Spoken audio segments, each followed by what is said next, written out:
Hello and welcome to a new episode of The Influence Factor by the Influencer Marketing Factory. Today with me we have Lisa Chudnofsky, that is the VP of Brand, Content and Creative at the Vitamin Shoppe. If you are new to the show, I wanted to invite you to subscribe on Apple Podcasts, Spotify and YouTube. We have amazing guests every single Wednesday morning. Enjoy the episode.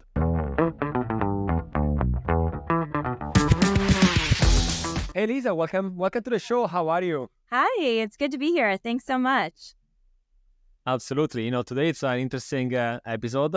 It's something that is trending these days, as a main topic. So I'm very curious.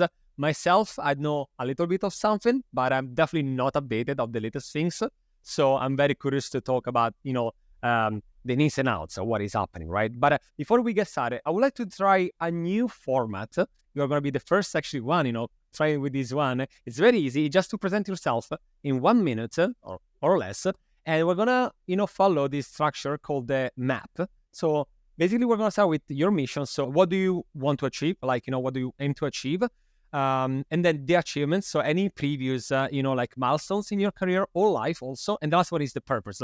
Why do you do what you do? This is new for me. My mission. I'm not going to get into my entire mission for life, but my mission for my current job at the Vitamin Shoppe is to help educate our audience and anyone interested in health and wellness, fact versus fiction. And there's a whole lot of fiction out there in terms of how to achieve health and wellness and live your best life. And some of it's wonderful information and some of it is junk. And so that's a big part of what I do as the VP of Brand, Content, and Creative. What was the A? I forget the A. Any notable milestone in your career or life? I made a huge leap when I came to the Vitamin Shoppe because 7 years ago, I'd never been in retail before, except for when I was in high school. I worked as a stock girl at Banana Republic. But other than that, I was in media and publishing. So it was a really scary but exciting leap. Nice. And the last one is your purpose. So why do you do what you do? My purpose. I always say I'm like one of the OGs of content creation. It obviously went back much longer before me, but I always just wanted to create content. I got into journalism. I wanted to be a writer. And now it's so exciting because you can create content in so many different ways. But for me, that has always been my purpose. I love expressing myself and expressing a brand's purpose through words that I create, visuals that I create, and that my team creates. You led, digital content strategy, and production for major brands, publishers, just to name a couple, MTV and Time, and so I wanted to ask you, how has, the digital content changed in the past 5-10 years? 5-10. I go back a little bit longer than that, but I don't want to date myself. But so much. When I graduated college and first got into magazines, well, first of all, magazines were a thing. It was very prestigious to land a job at a print magazine, and you wrote, and that's if you were one of the editors, that's what you did. You just researched and wrote. You didn't do video, and you didn't have the photography on your plate, or you didn't know how to be a graphic artist. Now you really have to wear a ton of hats, which I think is more exciting. When, the internet was finally established as, something that was sticking around, it used to be like, oh, this internet thing. People actually thought it was a passing fad. At magazines, people just stuck to their guns and they just wanted to write and research and edit. And I was like, you know what? I think I should really learn how to produce video and edit video. And thank God I did, because that was the next wave. And I think in order to be a really successful content creator, you do need to understand all different types of content, whether it's filming something on your phone or with a big crew for, a $1 million ad campaign versus, TikTok versus writing captions for cool photos, understanding memes. I think the most successful content creators can do it all. I like when you say that you have to be updated on things, especially on social media, right? The time that you don't understand a meme anymore, it means like you're outdated, you're not understanding what is happening anymore. And sometimes they can help not only on the silly things, but also how things works, right? Like for business, for society, and so on. And so on that, like, again, memes and social media and captions and knowing all these things, I wanted to know, now that you are, at Vitamin Shoppe, like, what is your approach when it comes to social media? And also, more specifically, when it comes to influencers? Because your product, it's like specific, it's not just a pair of shoes, let's say, but it's vitamin, right? So do you combine together, I guess, certified, maybe professionals and experts, nutritionists? Is it also like lifestyle people? Like, what is usually the ratio when you want to work with influencers? Yeah, it's really varied. I talked before about educating people, fact versus fiction, and we're fortunate enough, we have a nutritionist coaching program. So we have in-house nutritionists. We have a few trainers on the staff as well. And so we do work with credentialed experts when we're really trying to educate people. We also created a wellness council of about 10 credentialed experts that we collaborate on content together. And that's sort of a revolving door. Every year we sort of refresh it. So there's, definitely a component of wanting to work with experts. And then with influencers, we do want to source the wild for people who look like our customers, are our customers, represent our customers. So if we have a campaign coming up on a launch for one of our sports nutrition brands, like Body Tech is one of our sports nutrition brands, we are going to absolutely look for someone who goes to the gym, looks like they would take the product, creatine, has talked about it before, it's an overused word, but is authentic, right? It's not just someone who goes to the gym. It's someone who has talked about the product that we are selling. Creatine, we do a lot of campaigns around. It's a huge trend. And we are looking for people who absolutely would be shopping for creatine because we need it and want it, of course, to be authentic. And then lastly, we use our internal ambassadors for so much. Our store associates, who we call health enthusiasts, we actually have an ambassador program called Shop Squad. And they're our biggest influencers. Some of them are trainers and are certified nutritionists. And we give them themes to post about. We let them use their own voice, of course, but we kind of try and get them to talk about things that we're already talking about through marketing. So say we have a marketing campaign around stress and sleep. We might tell them, hey, in January, let's make sure you talk about your favorite stress and sleep supplements on your page. But that's the direction we give. We do not give them the words and we don't give them the visuals. We also have 700 Instagram accounts for all of our stores. Yeah, a lot, right? It's a lot. It's a lot to manage. And people called me crazy when we first started doing this about 6 years ago. They were like, how are you going to, stay on brand? And the thing is that our health enthusiasts are our brand. So even if they use the wrong blue color or the wrong font in an image, that's okay because they're our brand. They're so well trained. They're so knowledgeable. And you shouldn't you shouldn't have to go to a store just to talk to them. They should have a digital and social media presence. And they didn't have one before they were given these accounts. Of course, we have guardrails and we have them take a best practices course on something called V University, an internal education platform. And we do send through an intranet, we send assets out to them, but they are they're more than welcome to create their own content. We hope that they do. We encourage them to do it because it gives us great UGC. I mean, we have some really incredible UGC that we've regrammed. Recently, we took an image from one of our stores of a couple who had come straight from the chapel to go to a cocktail hour at Vitamin Shoppe, their own cocktail hour, not one we were hosting, to get basically energy drinks post-wedding. Okay. And, energy drinks are so hot right now. It's a huge trend. And we've got these two young people who just got married in their wedding attire who went straight to a Vitamin Shoppe and, it blew up. And we wouldn't have been able to get that ourselves. That came straight from the store. Is your brand ready to amplify its reach? Well, the influencer marketing factory is here for you. We are a global influencer marketing agency helping brands ignite their growth. From influencer identification to campaign strategy, handling legalities and agreements, to managing shipping and logistics, we got you all covered.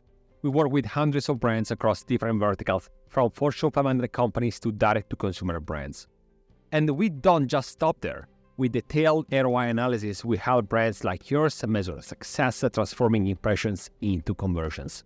You can find us at theinfluencermarketingfactory.com or just searching the Influencer Marketing Factory on Google. Very interesting. And, again, you said 700 Instagram, different accounts, health ambassadors, shop squad. And you said, let's say there is a thing in January, you send an email or a newsletter, right, just to be on the same page. But I wanted to ask you, that is similar to when there is franchising, for example, usually, they send out things just as suggestions and inspiration. But since you have these people that you said they are very, right, into the product and they are more than ambassador, does it ever happen that they come to you with ideas or maybe are they ones also be like, hey, I noticed this trend, can we do something about it? I'm just curious to know, if it's bilateral and since they're so into the day-to-day, did they maybe ever notice something before it's public or, anything like that? We have, in terms of our store associates, they reach out often. There's definitely a group of them who are so passionate about what they do, especially the store managers who will reach out and they constantly want to do more. And, they're not really compensated very much for this. So it's really exciting that they love what they do so much that they're just filled with ideas. We have one woman, Lainey, who will fund her own trips to the Olympia, a convention for sports nutrition. I think she went to the Arnold and she did interviews for us there with some of our top vendors.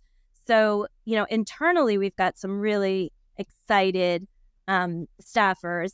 And then externally, we do get a lot of inbounds from people, a lot of people sliding into our DMs and wanting to represent us because they are, health and wellness is very personal. And once you're really passionate about it, people really, really are passionate. It's, I don't know. I've never been in the fashion world, but to me, this goes beyond really loving a pair of pants. This is, your body. This is longevity. This is how you feel when you wake up every morning. We have people who, the gym is it's their temple. It's their church. And so those are the people that we want to work with, the people who are as passionate as we are. We all know there are so many products out there, especially on social media, on Amazon, direct to consumers, right? So for people nowadays and consumers, the product per se is not enough anymore, right? They want to know the story behind that. Can we trust the company? What is inside these? What is the story on the reasons why and so on? So how do you manage also the storytelling? Again, you said about the authenticity, but is there any framework that you followed in the past, something that maybe you found that is specifically working well in your case when it comes again to the storytelling behind the product? I think it's really important for a brand to have pillars, have a really tight brand architecture that sets you apart, that this is what we stand for, right? Most brands do have that. Not everybody has it, on paper and it's socialized through the entire company so that everyone sort of feels it. That's really important that you get buy-in from the entire company first so that the insides sort of match your outsides.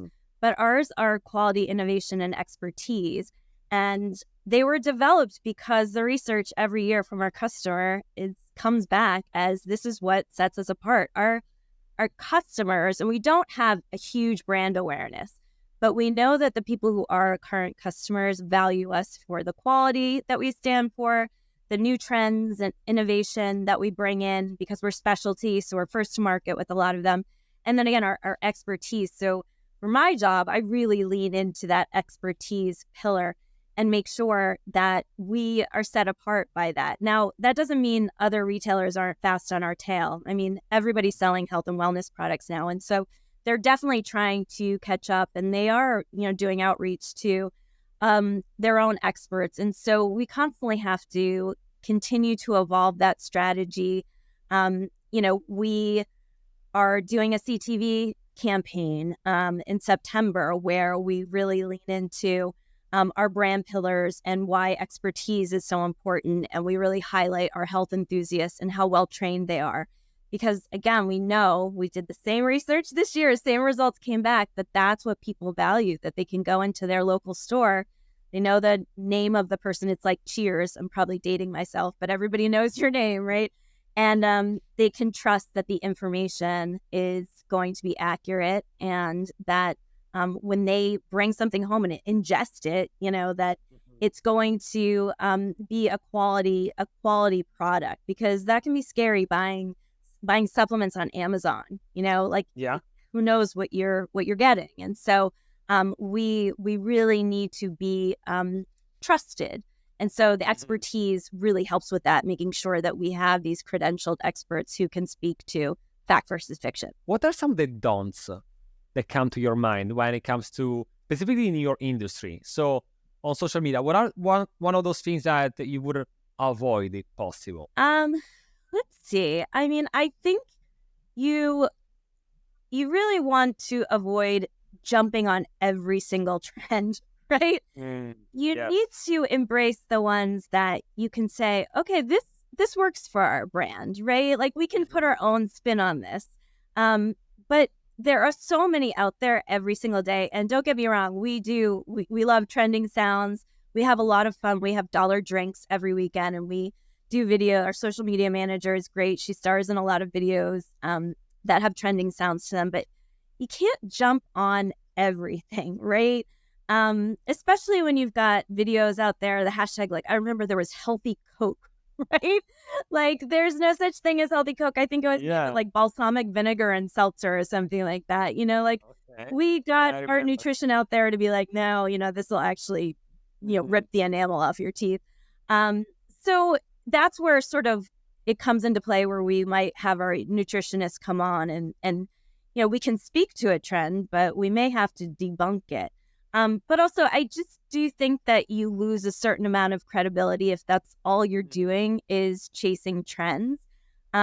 There's something to be said about certain posts that are going to get a lot of engagement, and they might be controversial. Certainly, when we put up fitness advice, we have a lot of trainers who follow us and people with strong opinions, bodybuilders. And there's like a lot of disagreement in the comments, but that's great. Like, disagreement over advice can be really interesting, it's exchange of ideas. But, if you're just jumping on all of these trends for, a lot of likes, or, it kind of cheapens that of what you stand for, what we were talking about, quality, innovation, and expertise. It takes away from that. So that would be my no, with the caveat that, we still have fun. I think it's really important that when you're educating, it's edutainment, like it's entertaining, and that you still have your social media managers out there, people know their names, it's personal and relatable. But, there does come a time where, like, you just can't jump on every single bandwagon. You do lose credibility.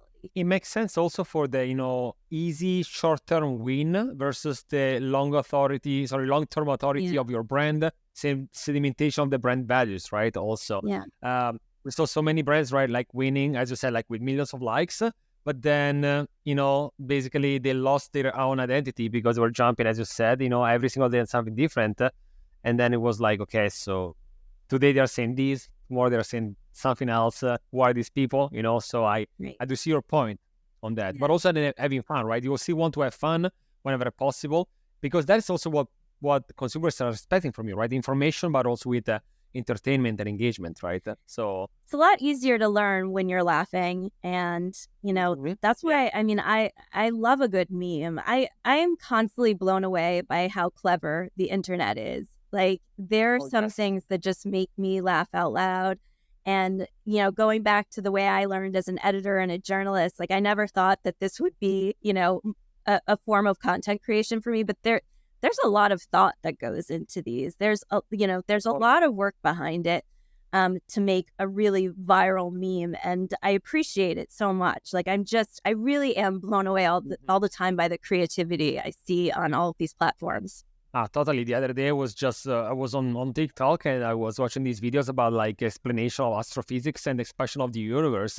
But it was funny. It was like made as a sketch, and it was like 3 minutes of videos with very difficult information because I'd never studied that type of things. And the majority of the people out there were like, I don't understand this totally, but it was definitely, engaged and entertained. So if you can do that, like for astrophysics, you can do it for every industry out there. You don't want to necessarily, they'll say, dumb it down. It's not about dumbing it down. It's just about making it digestible so that people can pay attention. I mean, I would say that none of us have the attention spans that we used to have. I mean, I certainly don't. So, you want it quickly. You want snacks throughout the day.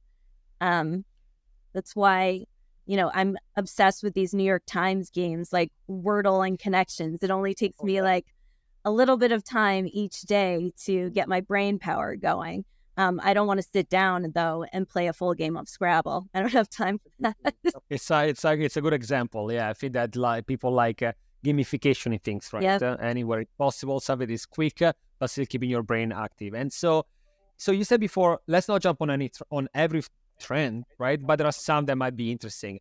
When it comes to like the health space, what are some of the trends that you were seeing happening online and also on social media? In the health space, so they come and go, absolutely. The one that has stuck the most is so interesting because it's been around forever. So over the last 2 years, we've seen incredible spikes in sales and searches for creatine. It's one of the most scientifically studied sports supplements, and it really has been around forever. Bodybuilders, there aren't that many bodybuilders that don't know about creatine, but it went mainstream, and there are a lot more women buying it, older, aging adults who are buying it, hearing from their doctors that it's good for musculoskeletal health and cognitive function. People just learning that it's really good for a lot more than just bodybuilding. And so that one has been exciting because it hasn't just been a flash in the pan, and it was something that we've sold forever, and just sort of all of a sudden the world knew about it. And that hasn't really slowed down. Then there are others like the recent trend with berberine, where kind of in parallel with the popularity of Ozempic, just became huge because on TikTok there was this huge trend for berberine saying it was nature's Ozempic. It was a natural form, and it had a lot of weight loss properties. And while it's not totally false, it does have some. It's not Ozempic. We definitely appreciate all the people who came into the store looking for it. And there is some great science behind it around blood sugar and balancing blood sugar levels. But it is not Ozempic. So it's, that one's dying down as there have been a lot of articles and TV segments about how, what's what with berberine, the pros and cons. There aren't necessarily cons to taking it. It's just that you shouldn't go into taking it thinking you're going to lose 15 pounds in a month. So that's kind of more of an example of a trend that's come, and it's going to have a downswing. But creatine, the great thing about it is that more and more people who didn't understand the benefits of it are learning, especially like those older adults. And so that one just continues to grow. It's exciting. In addition to that, energy drinks have been huge lately. I think I mentioned we have a dollar drinks weekend, and everyone's always clamoring to know which brand it is that weekend. And magnesium glycinate's another huge one. We're also stressed out, and magnesium has stress management properties. And so that one became huge on TikTok as well because everybody wants to calm down. And that's been sticking around for about a year now. So hopefully it's here to stay because magnesium's great. Let's say the consumers start trends that you were maybe not expecting. And therefore you're like, oh, you know what? We should create a product based on this demand. So, and how often that happens, if it is a case? It happens a lot more often in the last year, I would say. It kind of started over a year ago, chlorophyll was trending on TikTok, and we had a ton of like college-aged women coming into the store asking for chlorophyll. There were claims on TikTok that it helped clear your skin, among a lot of other things. And I mean, it is great for you. A lot of testimonials, though, drove young women in particular into the store, and it really spiked. Like we sold out very, very quickly, and we had to clamor to get it back on our shelves. And that can be very jarring for the company. And we're learning how to manage it more since we've had a lot more chlorophyll since then. Recently, something called taurine. Longevity has been a big topic in health and wellness, and taurine. There's some studies around it that say it can help you live a longer, healthier life. And so that one sort of started trending out of nowhere. You know, there's been research on it in the past, but it just didn't go wide.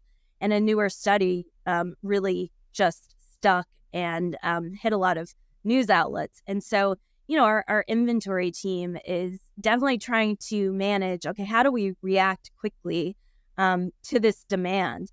It certainly gives us whiplash. It's a new form of operating in retail that was not something we used to have. We had a little bit a while back with Dr. Oz. Dr. Oz, you know, from maybe like 7 or 8 years ago would mention something on his show, and suddenly, you know, everyone's coming in and mentioning this show. But this is on a much greater scale because it's happening so much more frequently. Interesting. Yeah, and maybe it's similar to like, you know, fast fashion, right? They have to be all the time producing new things. But when it comes to vitamin, like you want to be sure that you're not just producing something in a rush that might, you know, be harmful or anything like that, right? You have to, something is a pair of shoes, something else, like things that you put in your body, right? Yeah. Health and wellness is very personal. You're ingesting these things. You want to make sure you are the right candidate for all of this. And, you know, when you're starting to take something, you know, you want to also make sure you talk to your practitioner and make sure it's the right thing to take, and not be super casual about, you know, supplements. There's still, some of them are still pretty powerful,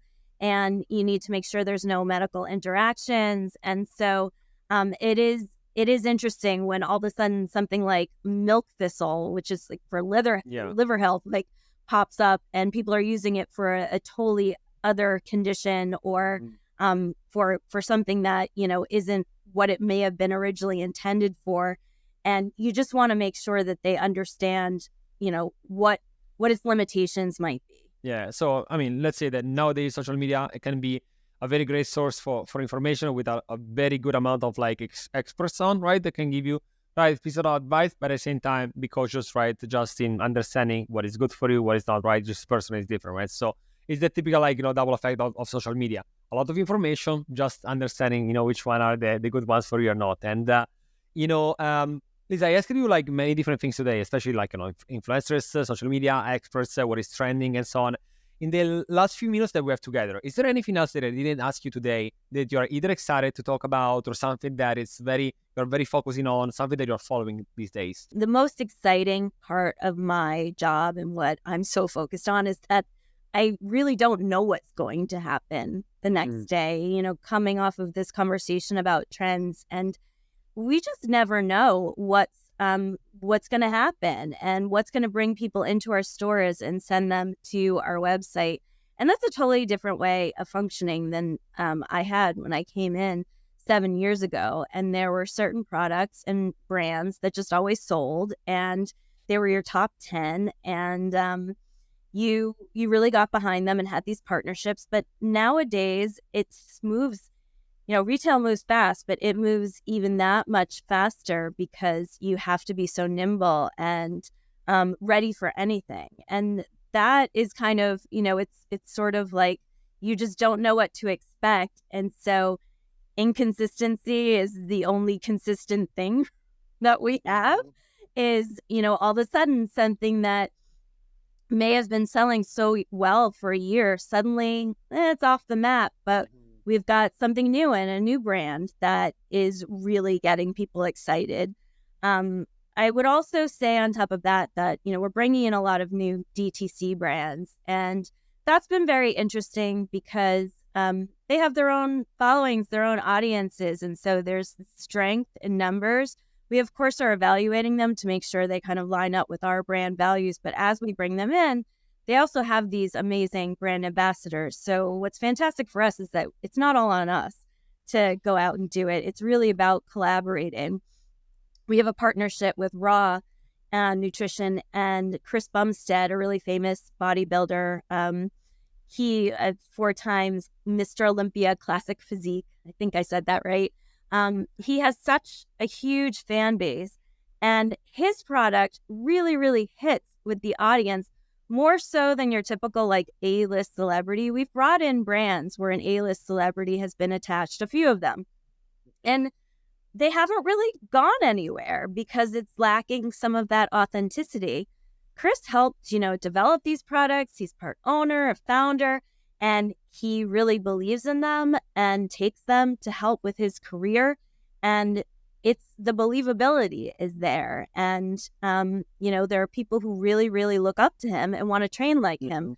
That authenticity drives the business. It's no longer about getting, the biggest name you can think of and attaching them to an ad campaign. Those days, at least for us, are over. And that's why influencers that build their own product, or they are very active in the flow, in the process and day to day, have a different, not only approach, but they are seen and trusted more than only put in the face of a celebrity, right? On a bag or something, right? Because we all know that, again, as you correctly said, the celeb type of VIP, right? Type of aspirational thing, it's a bit over, or at least it's changing, right? It's not that powerful anymore. Yeah. I mean, when we do influencer campaigns, the thing that, irks me the most is when you put a lot of time and effort into a brief and someone kind of copies and pastes. Like, that's not what we're looking for. We're looking for a partner that we can really talk through the campaign with. That's why we kind of go quality over quantity. We don't do the 1,000 micro influencers that are going to phone it in. That's not going to work for us. We really want to build relationships and make sure the people that we're working with understand what we're trying to do and who we're trying to talk to, and they put it in their own words. Real partnerships. Well, I can see that all in all, it's never boring, always quite exciting industry to be in. I'm sure about that. So, Lisa, thank you so much for sharing, both on what is happening in the social media industry when it comes to your industry and also the trends. I was very curious myself to know that. So thank you for sharing that with us today. Thank you for letting me. It's been really, really fun talking about this. I'll be back anytime you want me. We'll do that. Thank you, Lisa. This was the Influence Factor by the Influencer Marketing Factory, and I'll see you next week.